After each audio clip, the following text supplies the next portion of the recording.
sits on the Senate Energy Committee, Senate Small Business Committee from Kansas. Very good to have you, Senator. Where are you on this debate? Because it seems many of the candidates and a lot of the Republicans, including the newly minted Speaker of the House, interested in separating those two, Ukraine and Israel, for the time being. Where are you?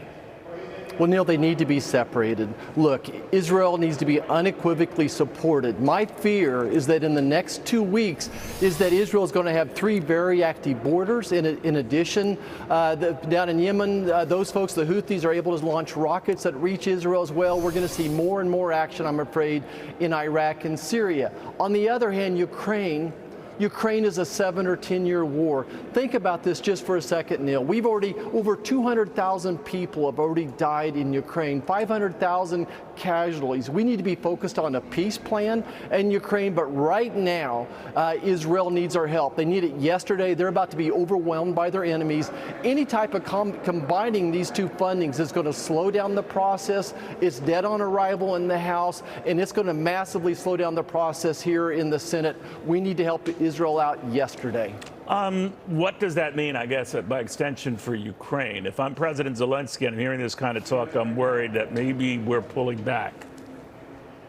Maybe we are. I do think that we need to have a fierce debate on Ukraine. It's controversial within our own caucus. It's controversial in the House. We're seeing more and more problems over there with our funding going towards them. What are they doing with it?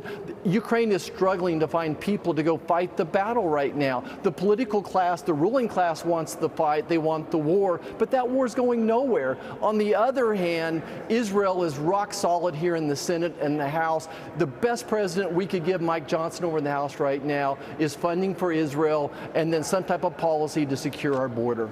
So when people looked at Mike Johnson's emergence as the Speaker of the House with virtually no experience, and he might turn out to be very good. Last time I checked, Abraham Lincoln had very little experience when he was elected President of the United States.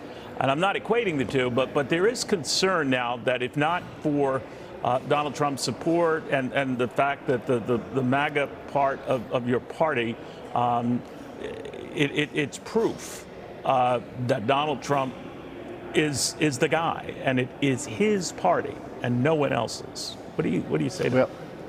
Well, I know Mike Johnson very well. We know his wife, Kelly. They're 4 wonderful kids. And my wife loves them. My parents would love them. That's just the character, the quality of these two people are.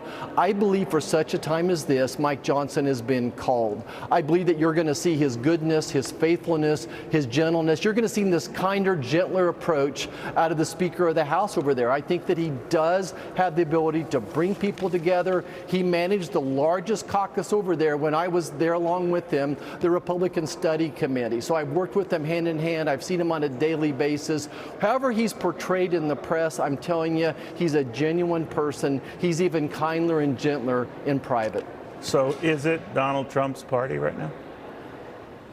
Listen, it looks like Donald Trump's going to be the nomination for the presidential campaign. I think the Senate has its own personality. I think the House has its own personality. Okay. And that's the way our founding fathers meant this to be. Got it.